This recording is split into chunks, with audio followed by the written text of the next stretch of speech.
If you guys like hate everything I'm saying and don't like me anymore, see you later. Brad saw a little bit of blood in it this morning. Stuff is really hard for me to admit because like I'm a coach. Should probably be wearing safety glasses for this, but I'm not.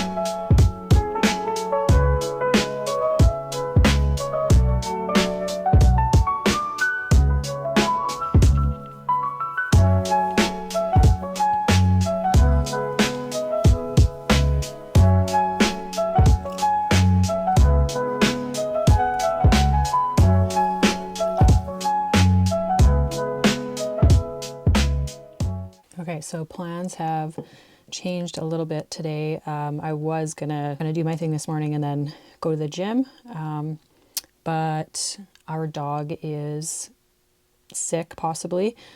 She's been having some diarrhea, and Brad saw a little bit of blood in it this morning, so that's like definitely a red flag. So I was able to get an appointment for her at the vet this morning. So I have to leave in about 45 minutes. So yeah, I'm just kind of getting ready for the day. I just wanted to come on here and talk a little bit about a shift in my goals a little bit, stuff I've been thinking about. And well, basically our goal is to have a family and build a new house, like have an off-grid home, and obviously like stay fit the whole time, lift weights, all that stuff. Things have been just shifting for me a little bit. By the way, this is what I just put on my face. It's just a primer. So, as you know, literally just last week in my vlog, I said that I have been in a fat loss phase to lose a little bit of weight for my wedding dress alterations coming up. And I just noticed that I have been feeling pretty, I guess, miserable. I'm already at a really healthy body weight for my body. And anytime I try and lose fat past where I'm at now, my body does not like it. I get so hungry. And I'm just starting to wonder, like, why do I feel the need to get shredded when I'm at a really good healthy body weight? I'm able to be strong. I feel like I look pretty good, even though it's not like the typical, you know, like fitness influencer look. It just comes down to, you know, it's just my genetics. I don't like when people use that excuse as like, it's just my genetics. But like, I don't know, I'm just starting to realize that like genetics plays such a huge role in your structure, how you look, where you carry your body fat. Like I am just never gonna look like a fitness influencer, you know? I just feel like with all of our goals right now, wanting to have kids one day, and I think about this a lot actually, is if I have a daughter and just like kind of the lessons that I'm gonna be teaching her based on what I do, like she's gonna see my actions, right? I do not want to teach her that you have to be skinny and super lean in order to like, you know, be valued. Like obviously I'm going to teach her how to eat healthy, you know, how to eat balanced and about fitness and all that stuff so that she can be as healthy as she can be. But I'm just starting to realize that like I'm feeling a lot of pressure, mainly because of Instagram, to be honest, to look a certain way. Before I started this cut, and kind of the reason why I wanted to, this might sound kind of stupid, but like when I was looking at wedding dresses online and, you know, looking for ideas and all that stuff, like literally all of the women on like Pinterest and stuff like that in their wedding dresses are like skinny and lean. They're just smaller girls, which is like totally fine. But I just noticed like there is not a lot of like representation for kind of like shorter, thicker girls, which is kind of what I am. And so I felt this pressure to have to try and look like that in my wedding dress because all of these girls online look like that in their wedding dress. Like my fiance has told me like so many times, you look absolutely amazing the way you are. Like you could be heavier and I would still think you're absolutely beautiful. He's like, you're gonna look absolutely stunning on our wedding day no matter what. There's absolutely like zero pressure from him or from anyone else in my life. So it's just like purely just in my own head. I just think that I have to look a certain way to grow online, like get attention, look amazing in my wedding photos.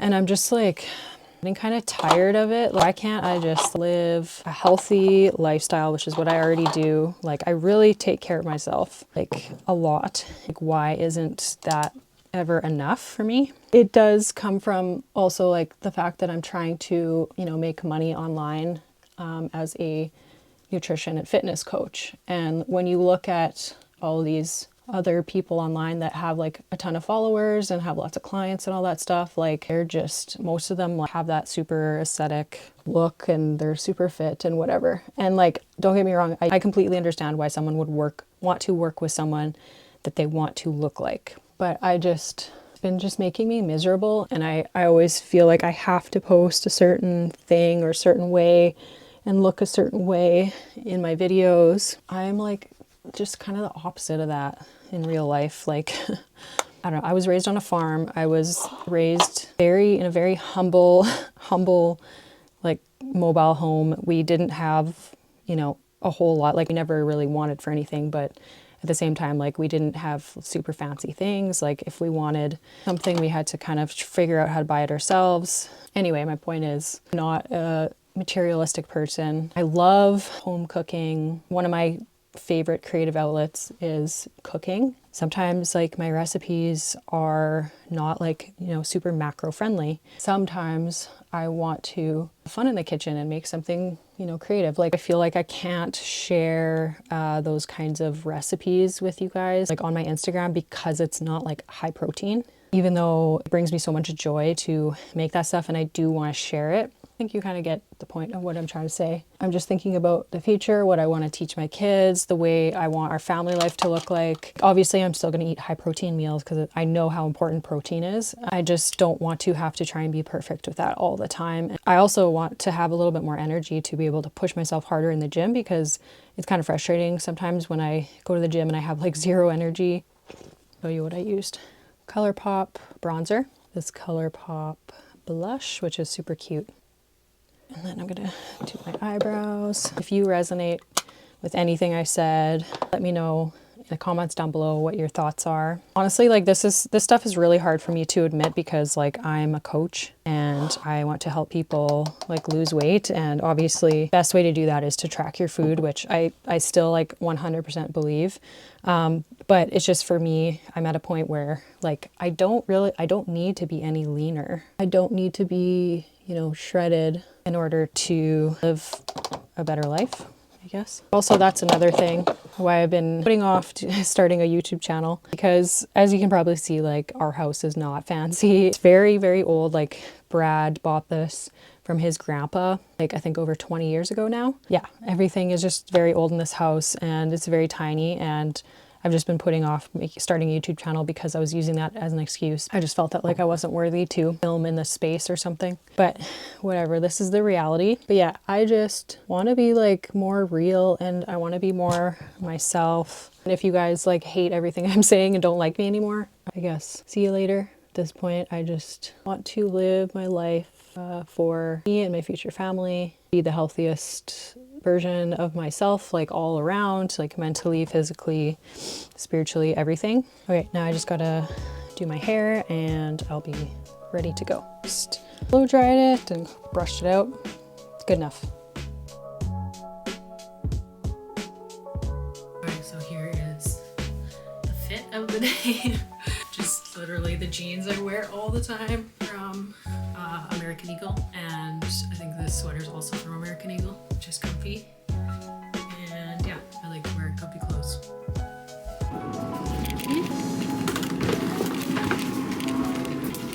Good girl. Here we go.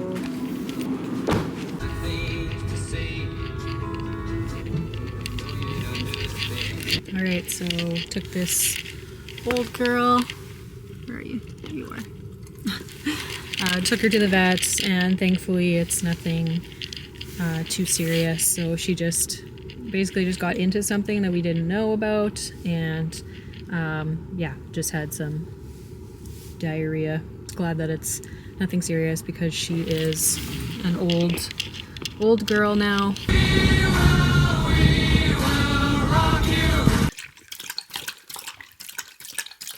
All right, so I'm at home.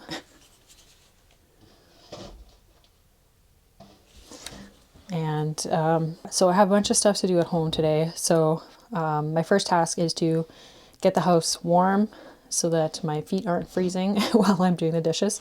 So yeah, first step is to make a fire. Let's do that. Okay, I'm gonna take you through how we build our fires. I don't know if you're interested, but I'm gonna show you anyway. First thing we do is we make the ring that's gonna go on the inside of the fire. The way we do this just ensures that the flame can burn long enough that it has time to actually light the wood. I'm just taking 2 sheets of bigger newspaper, and I'm just starting in a corner and I'm rolling towards the other corner. You end up with a tube like this, and then all you're gonna do is take it in the middle, and then you're basically just gonna form like a little knot with it. So you just kind of fold it like that.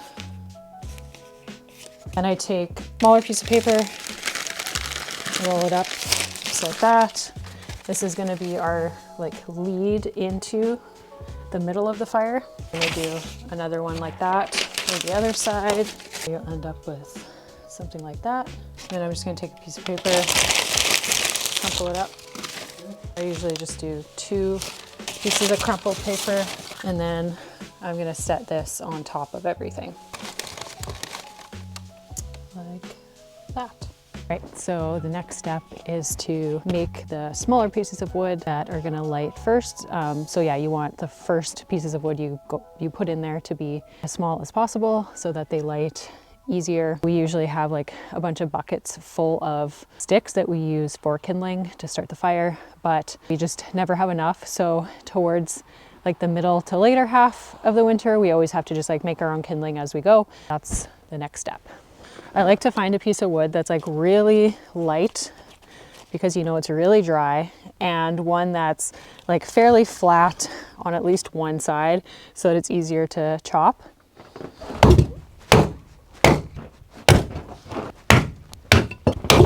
I should probably be wearing safety glasses for this, but I'm not. I discovered if you just like lay it down on the log, you can actually split it like this way.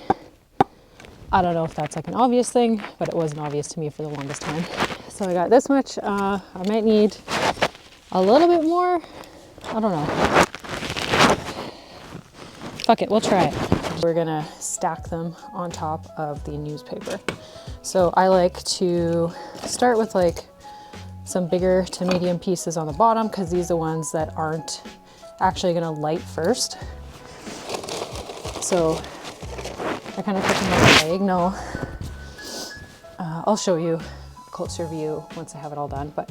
And then I basically just keep stacking them the opposite way. And make sure to put small pieces like this right on top of that ring that we made, because that's what's going to keep the flame the longest. So those pieces of wood are going to light first. This is kind of what it looks like. It's just like stacked on top, but lots of room for air to get through. We're gonna open the dampers first so that as much air can get in as possible. And then we're just gonna light our leads.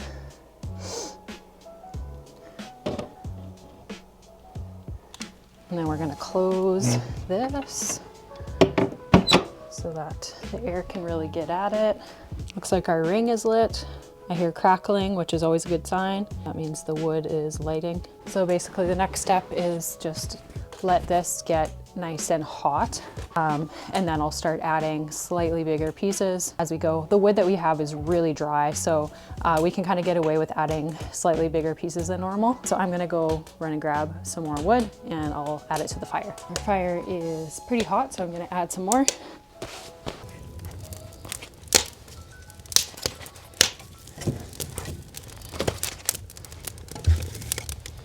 You just want to make sure that you stack them in a way that it can still get lots of airflow, just to keep that, you know, oxygen getting into the fire.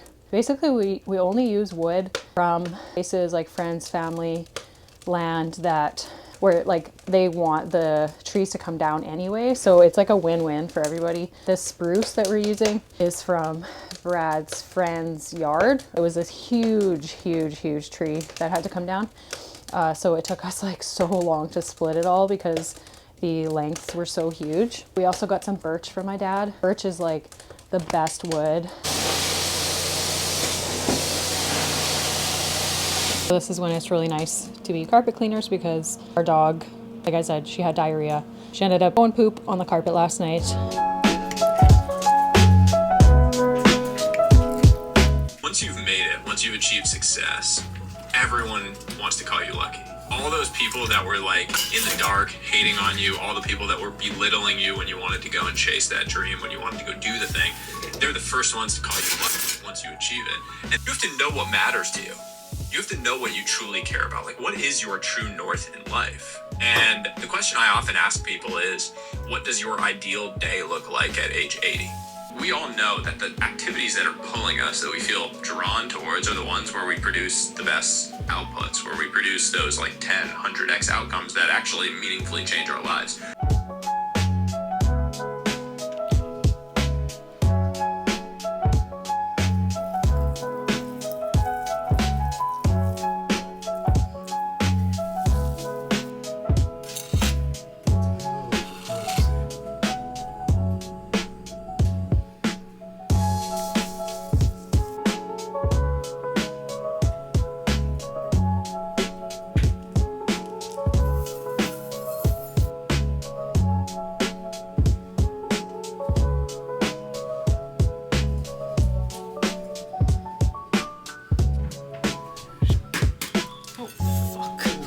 Just like exploded. Crack on the bowl. That was kind of stupid.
Missy's in the surgical waiting area hoping on an update from the surgeon.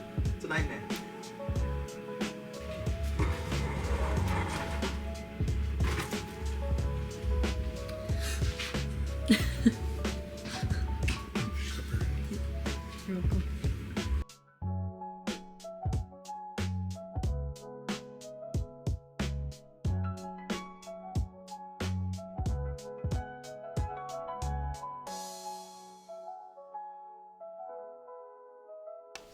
I'm talking to the camera. Just talking to myself. She did not like the rectal exam though.